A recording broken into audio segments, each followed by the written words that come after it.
একদম তাজা খবর, দম বন্ধ হয়ে যাওয়ার মতো খবর। আপনারা শুনলেও অবাক হবেন।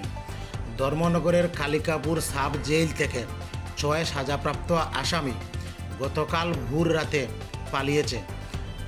তাতে এলাকাতে চাঞ্চল্য সৃষ্টি হয়েছে। সাথে জেল এর নিরাপত্তা নিয়ে প্রশ্ন উঠছে। এই 6 আসামি পালানোর সময় জেল এর সিকিউরিটি গার্ড বেদু মিয়াকে প্রচণ্ডভাবে মারধর করে।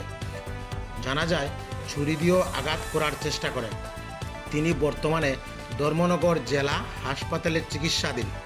সেখানকার চিকিৎসক জানিয়েছেন বর্তমানে তিনি আউট অফ ডেঞ্জার অর্থাৎ বিপদমুক্ত। যে 6 জন আসামি পালিয়েছে তাদের নাম হলো নারায়ণ চন্দ্র দত্ত, নিজাম উদ্দিন, সুনীল দেববর্মা, রহিম আলী, রোজান আলী, আব্দুল পাতা। নারায়ণ চন্দ্র দত্তর বাসা বাংলাদেশের ডেনি ডিস্ট্রিক্টে এবং নিজাম উদ্দিন এবং মোহাম্মদ রোজান আলী চড়াইবাড়ির বাসিন্দা, আসাম বর্ডার সংলগ্ন এলাকায়। সুনীল দেববর্মা মেলাগড়ের বাসিন্দা, সিপাহীজলা ডিস্ট্রিক্ট। তার অপরাধ ছিল মার্ডার। রোজান আলী কদমতলার বাসিন্দা। আব্দুল পাতা নীলামবাজার এর বাসিন্দা, শ্রীভূমি ডিস্ট্রিক্ট।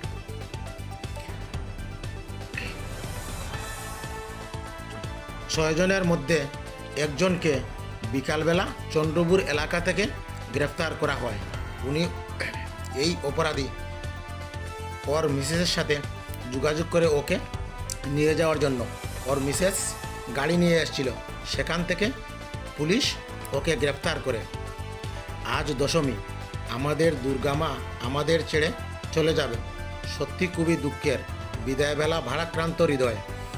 তা সত্ত্বেও আমরা সকলে মিলে প্রার্থনা করব মা যেন ওদের উচিত শিক্ষা দেন। সবাইকে জানাই বিজয়া দশমীর প্রীতি ও শুভেচ্ছা। ভালো থাকবেন। ধন্যবাদ।